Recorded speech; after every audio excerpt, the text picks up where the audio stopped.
forming mature Christians in the 21st century. So we've looked at that last part, the 21st century. And forming mature Christians, well, my first notes here, I've got a different title, Creating Lovers. And we decided not to put it on the schedule. James Smith, a new book called Desiring the Kingdom, writes that the goal of formation and Christian education as well, that we do in our churches or in our church schools, the goal is to create lovers in dangerous times. Bruce Coburn. Lovers. In other words, it's not so much about information. It's how we used to do Sunday school. Maybe still do. And of course, information is important. But the information that you might get in a Four Spiritual Laws tract, or the information that you might share in teaching about a Christian worldview, is different than formation. Even the Pope, Benedict XVI,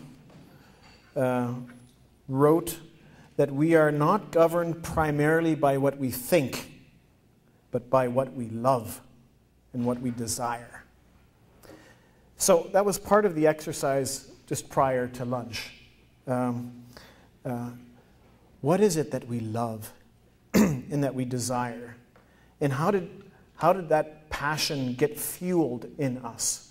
Right? So we know where some of our passions and our commitments and our loyalties and our desires lie. And part of what we were trying to pull out was, how did those passions get fueled? How did we become lovers of God's kingdom, of the gospel, of justice that can embody that hope and being that kind of people? We know that from other dimensions of life that our loves and our desires are directed and aimed by habits formed by particular practices.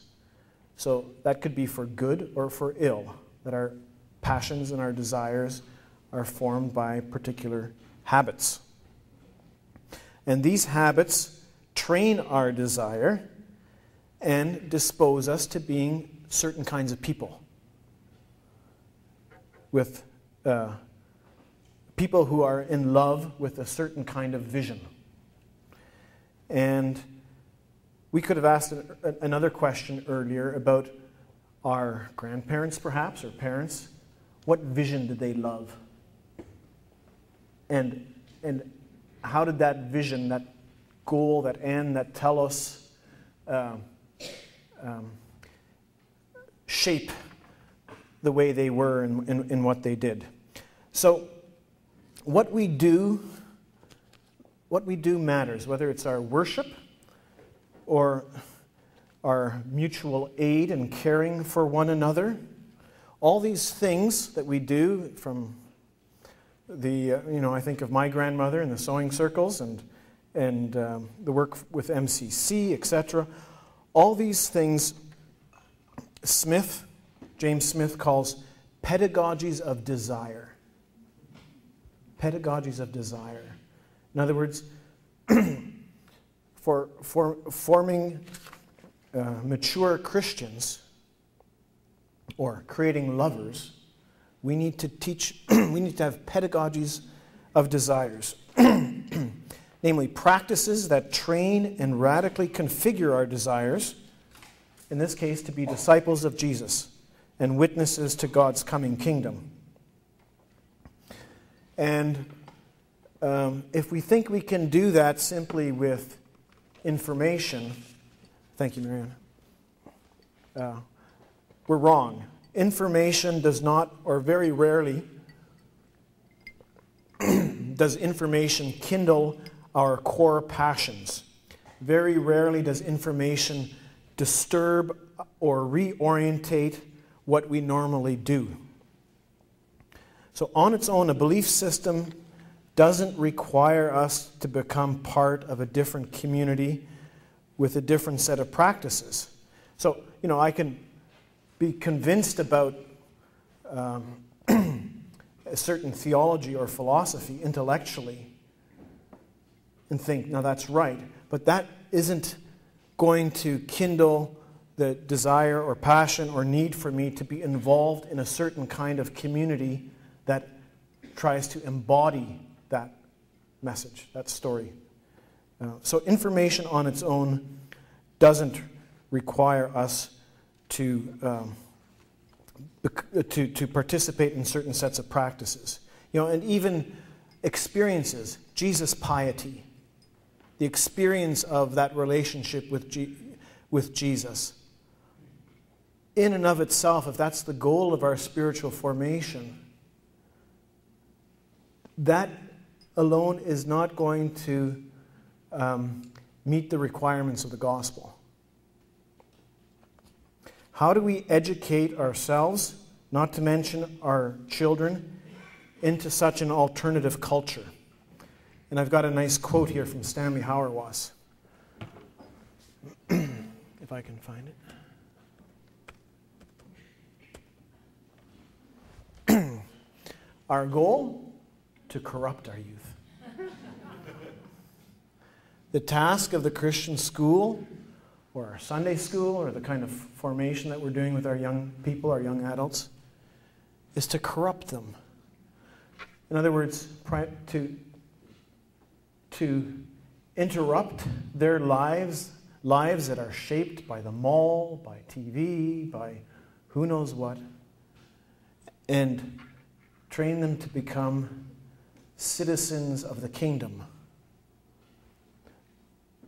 And that might mean they'll choose for something in their professional life that is unproductive or useless according to the standards of this world. But maybe that's what our goal should be, to train people who work not to change the world.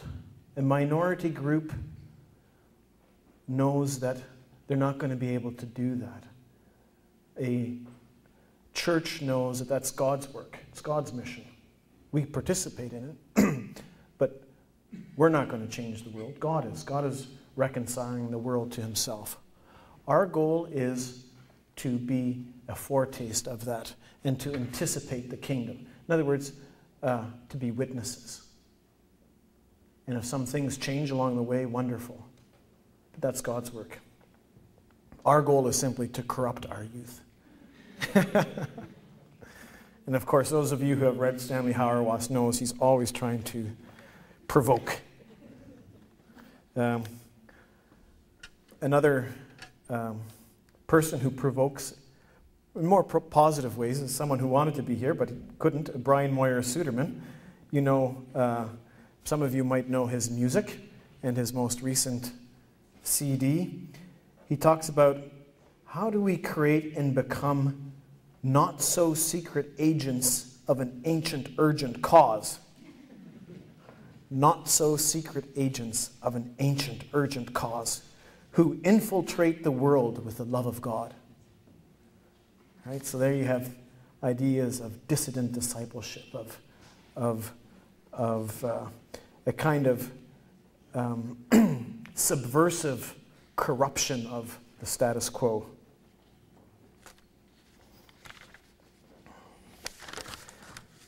So what kind of practices, again, I'm throwing out the questions, are there that we should be nurturing so that we can create lovers? Not just people with a lot of information, but those who are fueled with a passion for the kingdom and whose commitments to this world are corrupted for the sake of the world, of course. Not to distance and to remove themselves from the world, but to give that distance so that they can then engage the world in healing and redemptive ways.